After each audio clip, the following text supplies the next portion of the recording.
Hello students, आप सभी का स्वागत है इस वीडियो में। आज हम इस वीडियो में अपनी हिंदी ऑडियो स्टोरीज में एक नई कहानी सुनेंगे जिसका नाम है उदास शेर। तो आइए सुनते हैं अपनी कहानी। एक बार जंगल का राजा शेर बहुत उदास था। वह किसी से भी बात नहीं कर रहा था। यह देखकर उसका मंत्री भालू वहाँ आया। भालू ने उसे समझाने की बहुत कोशिश की, लेकिन शेर नहीं माना। तब जाकर भालू ने एक योजना बनाई।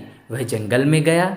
जंगल में जाके उसने घोषणा की, अनाउंसमेंट की। उसने कहा, जो भी जंगल के राजा शेर को हंसा देगा उसे एक खास इनाम दिया जाएगा। यह सुनकर जंगल के सभी जानवर तैयार हो गए और राजा के पास आए। सबसे पहले आया हाथी। हाथी ने अपनी सूंड से बहुत सारे खेल दिखाए, लेकिन जंगल का राजा शेर बिल्कुल भी नहीं हंसा। उसके बाद आया बंदर।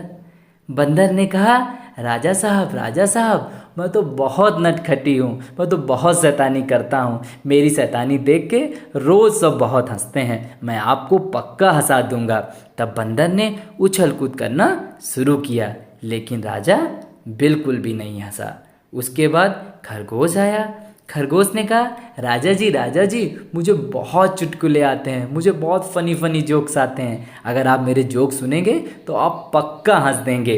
लेकिन खरगोश के जोक सुनाने पर भी राजा नहीं हंसा।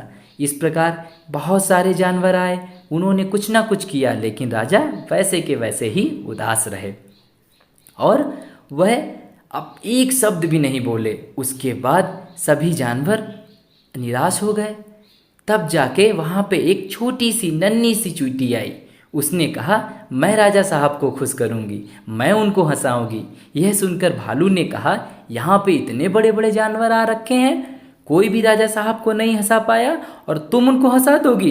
तब नन्ही चींटी गुस्सा हो गई और उसने गुस्से में कहा, मैं अभी जाके राजा के ऊपर चढ़ के उनको गुदगुदी कर दूंगी। यह सुनकर शेर एकदम से खिलखिला के हंस उठा और इस प्रकार छोटी सी नन्ही सी चींटी ने राजा को हंसा दिया।